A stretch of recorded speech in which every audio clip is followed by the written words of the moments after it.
Let's make some more budget-friendly meals.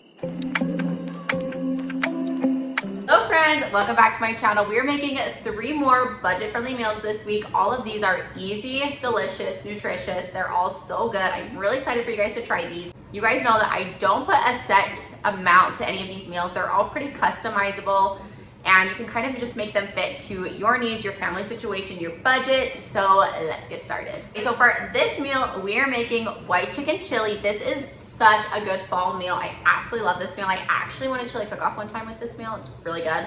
I will say this is not my recipe. I got this off of Pinterest and I think it's the Chunky Chef is who this one is coming from. It is so good. She did such a good job with this recipe. It's delicious, chef's kiss. Let me show you how to make it. Let me also mention that I will be using a few different spices in this crock-pot recipe, but if you don't have those spices on hand, just don't add them. My mom makes this white chicken chili and doesn't add the spices and it still tastes delicious. So if you don't have them, don't stress and don't feel like you need to go out and buy them. You can definitely make this meal without them. All right, so what I do first when I'm making my white chicken chili is I put chicken breast at the bottom of the crock pot. Now I am making 2 batches, like I said, so I'm doing 4 chicken breasts. So if you were doing just 1 batch, I would just do 1 to 2 chicken breasts. If you have large chicken breasts, that's plenty. And then on top of that, we're gonna put the spices and the garlic. So I'm gonna show you what spices and how much of everything you're going to need. I will also mention that if you don't have these spices or only have a few of them, use what you have. And if you don't have any of them, my mom makes this and I think she just adds salt and pepper and none of the other spices and it's still absolutely delicious. So you really don't need them, but it does add a little bit extra flavor. Okay, so I'm gonna add a teaspoon of salt to the top of these. I'm doing 2 batches, so I'll be adding another one, but if you're just doing 1, just 1 teaspoon of salt. Okay, next is a teaspoon of cumin. So I'm just gonna sprinkle that over the top. And once again, I'm doing 2, so I'm gonna do 2, but if you're just doing 1 batch, just do 1 teaspoon of cumin. And then you'll need a 3/4 teaspoon of oregano. So I'm doing 1/2 teaspoon and then another 1/4. And then we're gonna do another 1/4 teaspoon of oregano. So that's 3/4. I'm gonna double that because I'm doing 2. But if you're just doing 1, just 3/4 teaspoon of oregano. And then lastly, I'm just gonna crack a little bit of pepper into it as well. Okay, so next I'm gonna add the garlic. So I'm just adding 1 teaspoon for 1 batch, but I'll do 2 since I'm doing 2, like I said. All right, so next I'm going to be adding some diced onion on top of this. This is about 1/2 of a diced onion, a yellow onion. The recipe actually calls for 1 onion per batch, but I just think it's a lot of onion. So I like just adding 1/2 an onion.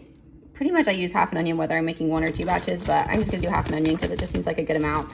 All right, next thing you are going to add is 2 cans of Great Northern beans. I'm using Great Value. I think everything I'm using almost is Great Value today.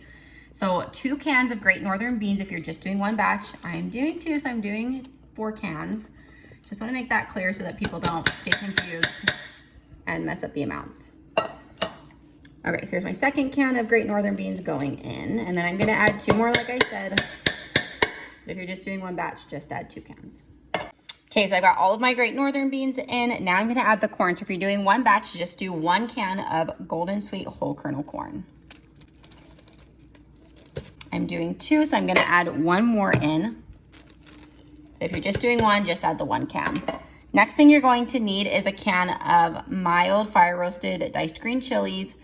These you can get in the Great Value brand, but I have a really hard time finding them in mild. I only find them in medium and I don't like medium, I just like mild. So I just get the name brand because of that. So 1 can of those. The recipe, the original recipe actually calls for 2 cans of these per batch, but I like mine with just 1 per batch. So I'm gonna add 2 because I'm doing 2 batches, but it's really up to you. If you like green chilies, you can add 2 cans per batch, but I'm just doing 2 cans for 2 batches, 1 can per batch. Next thing you're gonna do is add in chicken broth. So each batch calls for 24 ounces of chicken broth or 3 cups. So I'm gonna add in 3 cups of chicken broth and then I'll do that again for my 2nd batch. Last thing I am doing is adding in this diced up cilantro. Last thing I'm doing is just stirring this up a little bit, getting it all incorporated. And then what I'm going to do is turn this on high and let it sit until the chicken is cooked. And then what I'm gonna do is shred the chicken and we're gonna add 2 more things after that. So stay tuned for that. Okay, so our white chicken chili has been cooking for a while. So I've got my chicken, it's all ready to be shredded. So I'm just gonna take it with some tongs and put it on this plate and shred it and then add it back in. And I'm gonna show you what we're gonna add after that.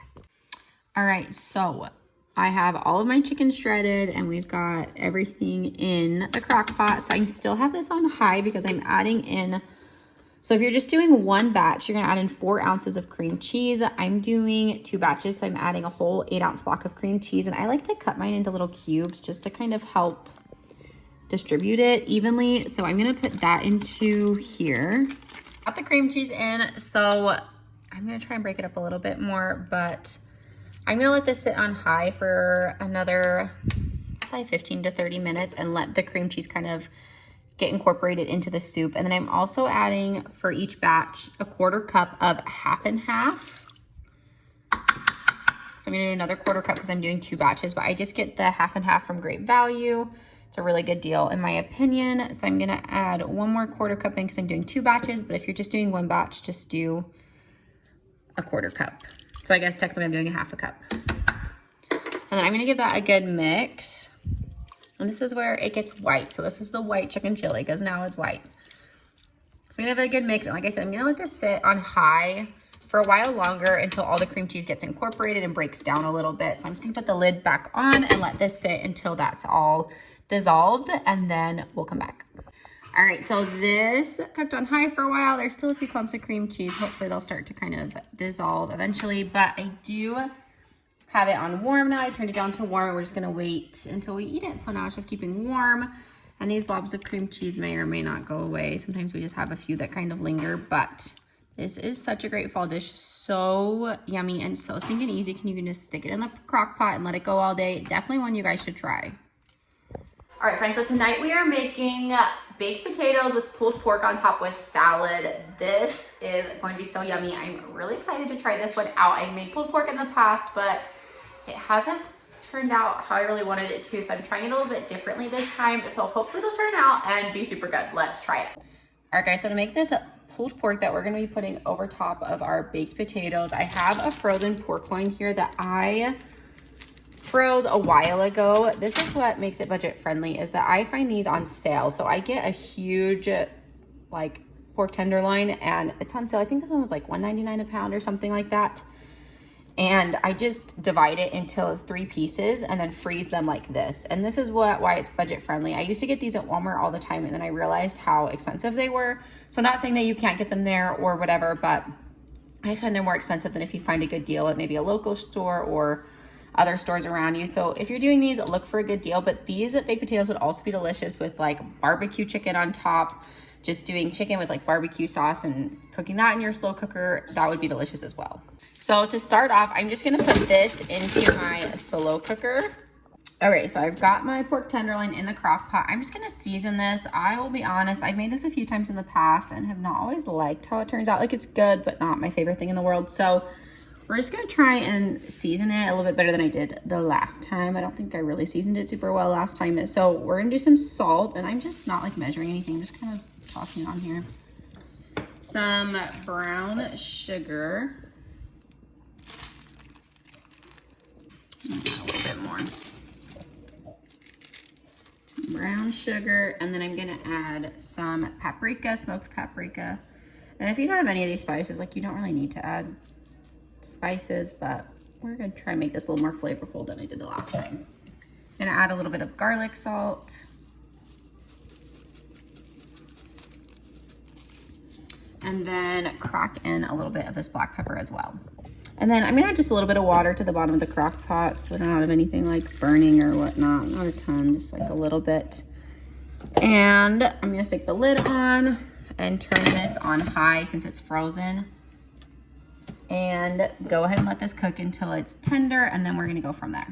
All right, so our pork is tender. So what I'm gonna do now is just take this out and shred it, and then we'll put it back in the crock pot and add some barbecue sauce and let that cook for just a little bit. All right, so I've got my pork back in the crock pot, and now I'm gonna squirt in some barbecue sauce. I am using the Sweet Baby Ray's.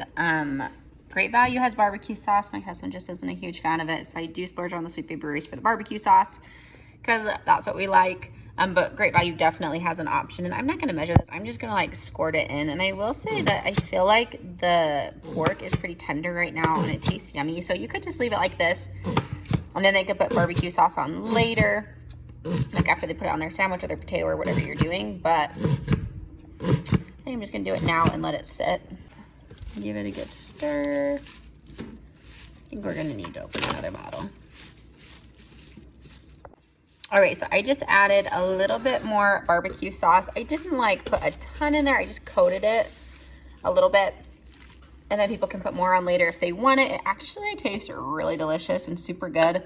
So I'm really excited about this. So now I'm gonna get my baked potatoes going in the oven. I'm just keeping this on warm for now, just to keep it warm until we're ready for it. Just FYI, this pork tenderloin was probably like 2 to 3 pounds, probably closer to 3 pounds that I had. And that's about how much meat I got. So with the baked potatoes, this should be pretty good for like, I would say 3 to 4 people, probably 4 people. So really excited to try this. Okay, so I just finished putting the pork together and now it's just sitting on warm until we're ready to eat it. So now I'm gonna get my baked potatoes going. I am going to, got my potatoes right here. I'm going to wash them and spear them with a knife and then stick them in the oven at 400 until they are tender and soft for baked potatoes. All right, so our baked potatoes are done. I've got them on a plate. I also was able to find this salad pack. I love like the salad mixes you can get at the store, but they're always a little bit pricey for me, so I don't get them a lot. But I found this one on sale for 99 cents, which I was super stoked about. It's like a Southwest salad. So I thought that would pair nicely with our meal. And so I'm gonna do the baked potatoes, and then our pulled pork is smelling really good and looking really good. So I'm gonna get this all plated up. So here is the finished plate. This turned out so good. The pulled pork was so yummy and so tender. Definitely one you guys should try out. And I did say 3 to 4 people, but till I saw the leftovers, depending on the age of the people, it could feed more like 5 to 6 people, honestly. All right, guys, we have another budget-friendly dinner tonight. Tonight we're making nachos, and I love nachos because you can customize them. They're super customizable. You can really make them fit your situation, your needs. You can use a lot of things you just have sitting on hand. So let me show you how we're gonna make these. All right, so to start out, I am starting with this big baking sheet. And what I'm gonna do first is just put my chips on. So I'm gonna put these down on the tray, just like, not a super thick layer, just a thin layer of chips. Got all my chips laid out, a thin layer of chips, and then you can either put the cheese on next or the toppings. I think I'm gonna do the toppings and then the cheese, so the cheese kind of helps everything stick together. So what I'm gonna do is start with the meat. I have some taco meat here that I just browned ground beef and put some taco seasoning. So I'm gonna sprinkle that on half of it. Okay, and then on the other half, I have this leftover barbecue pulled pork that I thought might be kind of good. So we're gonna put this on the other half, but you can also do chicken, you can do just meat, you don't have to do. I added my leftover pulled pork on the other half of the nachos. Like I said, chicken would also be really good on this, whatever meat, or if you don't want to do meat. And also you can make these nachos in the microwave. Next thing I'm gonna add on here are some black beans. I'm just gonna sprinkle these all over the top. And then I'm also gonna take some corn and sprinkle that on the top. Okay, so that's what I'm doing for toppings, and I'm gonna add the cheese on top. I've had my oven preheating to 350, and I'm gonna put the cheese on now. Okay, lastly, I'm gonna put on this shredded cheese, and then I do also have this queso that I'm gonna put in the microwave and heat up, and we're just gonna use it after this is all cooked. I'm not gonna put it on right now. So I'm just gonna put shredded cheese all over the top of everything else. Okay, so now I'm gonna stick these in the oven and let them bake at 350 until everything's melty and warmed up. So here's the cheese all warmed up. I just stuck it in a microwave safe bowl and then warmed it up for a few minutes. And here is the final product of the nachos. We also had these with sour cream and salsa on the side, as well as the cheese, the queso dip. These were super yummy, so good, and I love how you can customize them and put whatever you want on top and make them fit your family. All right, guys, so they were your 3 budget-friendly meals for the week. I hope you guys will try these out. They're absolutely delicious. Our family loves each and every one of these. And I hope that this at least gave you ideas on ways that you can maybe utilize your fridge, pantry, freezer, things that you have sitting around, just ways to make more budget-friendly meals, because we all know times are tough, things are expensive, and my goal is just to help you feel like you can provide for your family and you don't need to have a huge budget to do so. And like I said, all of these are customizable. You can customize them, you can take things out, add things, use different meats, not use meat at all. There's a lot of different ways you can make these meals delicious without spending so much money. So I hope you use these. I hope this was helpful. If so, please like and subscribe below for more videos like these. Have a great week. We'll see you guys soon.